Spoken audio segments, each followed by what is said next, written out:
I never do any type of speaking or speeches without first giving honor to God, who is the head of my household and the head of my life. Forgive me if I get politically incorrect for a couple of seconds, but without him, I wouldn't be here today. When I was a kid, my granddad, he's a pastor at Southern Baptist Church in Frederick. I would ask him, I'd say, Grandpa, how come we would, eat after church? How come we didn't eat before church? He said, son, if you let them eat before church, they'll fall asleep during the sermon. So nobody fall asleep on me today. I'll be brief. They gave me 3 to 5 minutes, so I don't want to bore anybody.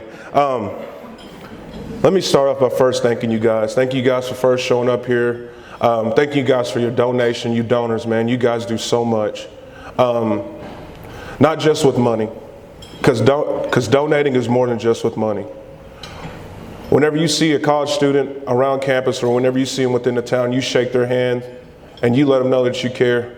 That's donating too. And sometimes we forget that. Just flashing a smile at somebody.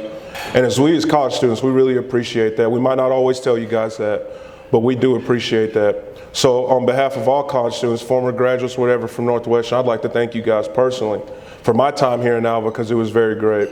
On behalf of all my friends and things that I've went to school with who can't be here today, I thank you guys on behalf of them. Because without you, we wouldn't be able to be as far as we are in our life now. And we owe you guys a great debt of gratitude. When I first heard about Northwestern Oklahoma State University, I really wasn't familiar with this. I'm from a different part of Oklahoma. If you guys ever been, it's like day and night from Northwest Oklahoma. Now, I love Northwest Oklahoma. You guys don't really got any mountains or anything over here, I'm from the Wichita Mountain area, so we got refuges and things over here. It's kind of flat, but that's all right. You guys got great agriculture and things up there, so that's always a plus. I remember going through letters. I was sending out letters because I just wanted to play. I wanted to go somewhere. I wanted to go to school. And my friends, we would always sit around watching TV and watching college football because we all wanted to go play college football. That was every boy's dream. And we all wanted to go somewhere. Well, a couple of issues happened. A couple of guys got tied up and it never happened. And I remember sitting, and I was graduating high school, and I hadn't gotten an offer anywhere yet. And all I wanted to do was go play football. This was before I knew I wanted to be an attorney, but I knew I wanted to go play football somewhere. I was big. I didn't want to be big for nothing. I was 300 pounds, You can't just be walking around. I'm learning now that I don't play football. You can't just walk around and be 300 pounds without people assuming you play football. Like, what team do you play for? I just play for the has-beens.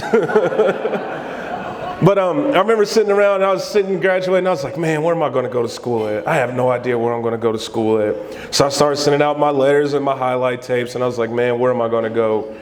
And I remember praying. I told God, I said, the first school you send to contact me is where I'll go. I said, I don't care about the money or anything else. Whatever school you send to contact me, I'll go. I remember sitting. I remember my friends getting ready, getting all this stuff ready to go off to college. And I got a little call, and it was, hey, we're about to start training camp sometime soon in August, and we'd like to invite you on board to come. I was like, good. So I was excited. I didn't know anything about it. I was like, training camp, yes. I've been in the weight room. I've been working out. I thought I've been working out. I wasn't training nowhere near as tough as I should have been training. Ran and told all my buddies, man, I made it, and they're just excited for me because somebody of our group of friends made it. And this little school, Northwestern Oklahoma State, took a chance with me. And I've never looked back since then. And it was a great experience. And coming here to play for this university and to be able to take part in the things that I've taken part of has been great and wonderful for me. And I'm a major component of opportunity. And what I like to tell young kids or kids that I talk to is opportunity. Take advantage of the opportunity that's been given. And I, for one, is somebody who's been presented with a lot of opportunities, and it's a lot, and I contributed a lot to you guys here, especially guys like Dr. Mason.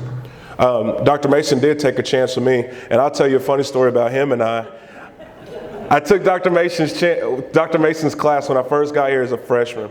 And I think I ended up making a D in his class. And as a political science class, I was like, man, I didn't get prepared for this class coming in here. Dr. Mason, I don't know if you guys know Dr. Mason's classes. A lot of his tests are essay-based. I was like, man, I didn't get prepared coming in this class. And I remember I was like, man, I got to go through this guy. I was like, in order to graduate and be a political scientist, I got to go through Dr. Mason. So I was like, I better get on good terms with him. So I remember going and sitting in his office, and he was just staring at me. And I was like, well, I failed your class. I'd like to give it another go. He's like, well, okay, Stefan, well, we'll look at your transcript and, we'll get back with you. So, he sat down and he worked with me, and he took a chance with me. And the second time around, things were a whole lot better. Then as Dr. Mason and I had our final, sit-downs before I was getting ready to graduate, he said, I remember sitting in my office and you came in there and I was thinking, what is this guy doing in here? Like, what is he thinking? But he's like, I've never been more wrong. And he's like, I've never been more happy. And people like Dr. Mason, there's a lot of you guys here today. I don't want to, specifically name, because I'd be here naming everybody all day. And like I said, I don't want anybody falling asleep on me.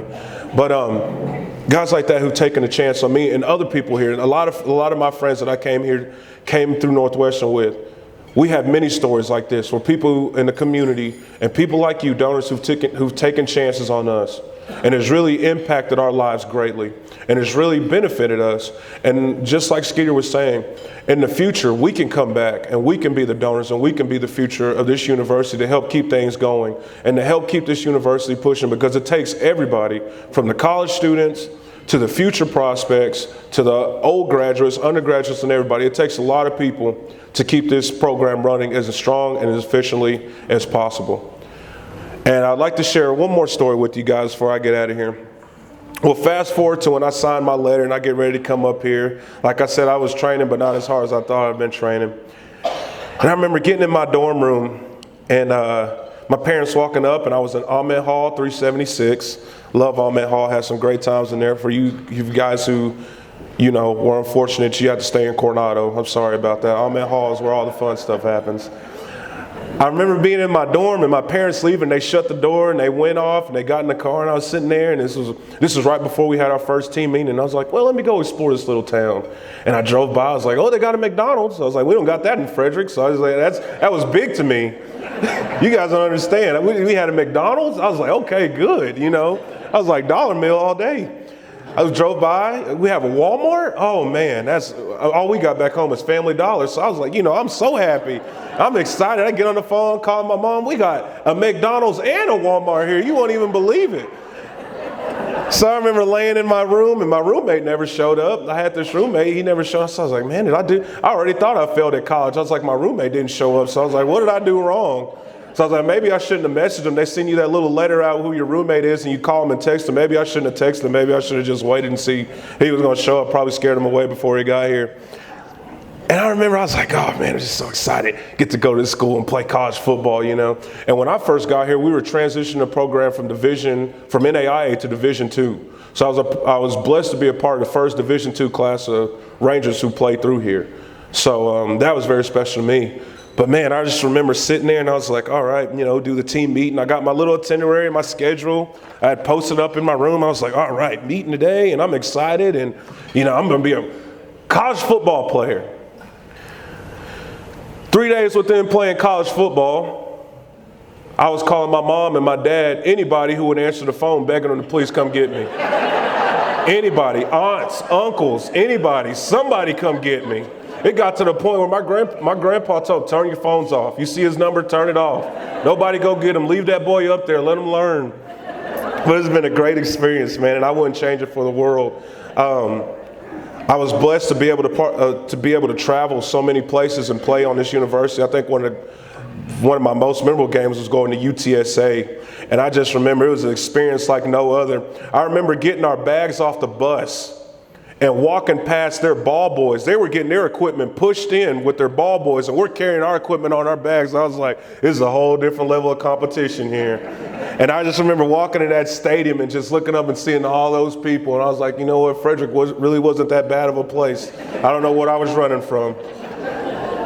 But anyway, I hope I wasn't before you guys too long, and I just wanted to get you guys prepared for the speaker so he can bless you guys with some words of wisdom and things like that. And I want to thank you guys formally one more time for allowing me to come speak. Hopefully I didn't do anything wrong. Maybe you'll invite me to come up here and speak again. I'd love to do it. Hopefully I won't be this big. I've been trying to run, so I can fit in my suit and my jacket won't be as tight on me. But anyway, thank you guys again. Thank you guys just for this opportunity. Thank you guys for the scholarships. Thank you guys for everything that you've been able to bless us with as students, upcoming students and things like that. And my parents were hardworking people. They both worked the best that they could, but without you and your contributions, I probably wouldn't have been able to make it as far as I would, and that's the honest to God's truth. And from the bottom of my heart, I thank you guys very much. And you guys have a wonderful evening.